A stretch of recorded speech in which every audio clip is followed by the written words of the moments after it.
Empowering Bill, third reading. Call on Government Order of the Day numbers 2 through 5. Commerce, International Cooperation and Fees Amendment Bill, third reading.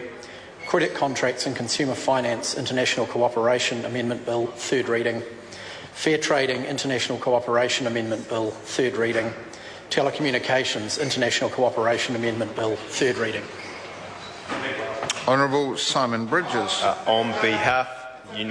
On behalf of the Minister of Commerce, I move that the Commerce International Cooperation and Fees Amendment Bill, the Credit Contracts and Consumer Finance International Cooperation Amendment Bill, the Fair Trading International Cooperation Amendment Bill and the Telecommunications International Cooperation Amendment Bill be now read a third time.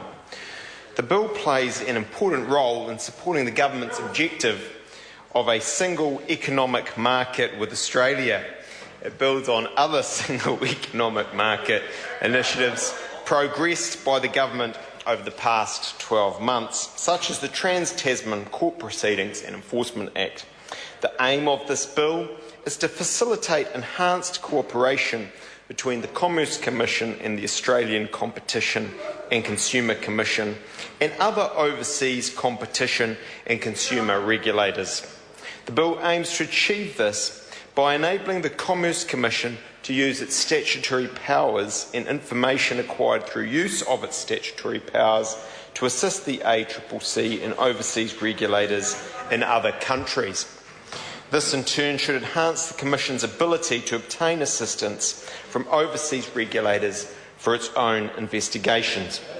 I would like to quickly outline some of the key features of the regime in the bill. Firstly, the proposed amendments operate on the principle of reciprocity. This should ensure that cooperation arrangements under the bill result in benefits to New Zealand. Secondly, the bill provides flexibility in the type of cooperation arrangements to be used by allowing both government-to-government or regulator-to-regulator type of agreements.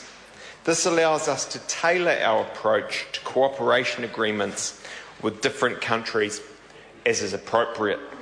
Thirdly, and very importantly, while the regime enhances the Commission's ability to assist overseas competition and consumer regulators, it recognises that in doing so there need to be appropriate public interest safeguards. The bill provides such safeguards at two levels. Firstly, it does so through requiring specific matters to be taken into account at a ministerial level. Such matters are broad and include having regard to the legal framework in the overseas country and the potential consequences to New Zealand businesses and consumers of the cooperation arrangement. Secondly, and separately, once a cooperation arrangement is in place, the bill requires specific matters to be considered by the Commission on a case-by-case basis. Providing safeguards at both levels is important in ensuring that appropriate consideration is given to public interest matters at different stages.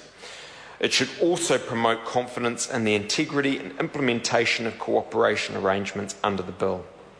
Overall, the bill further implements the government's commitment towards making further progress towards a single economic market with Australia. In doing so, the bill equips the Commission with modern-day tools to combat anti-competitive behaviour and enforce consumer laws in the international context of business today. I'd like to thank everyone who has contributed to the bill, including the members of the Commerce Select Committee, Parliamentary Council Office, officials and the members of the public and industry representatives who participated in the various submission and policy processes. I want to also acknowledge other parties in the House for their support of this bill. Mr Speaker, I commend this bill to the House and move that it be read a third time.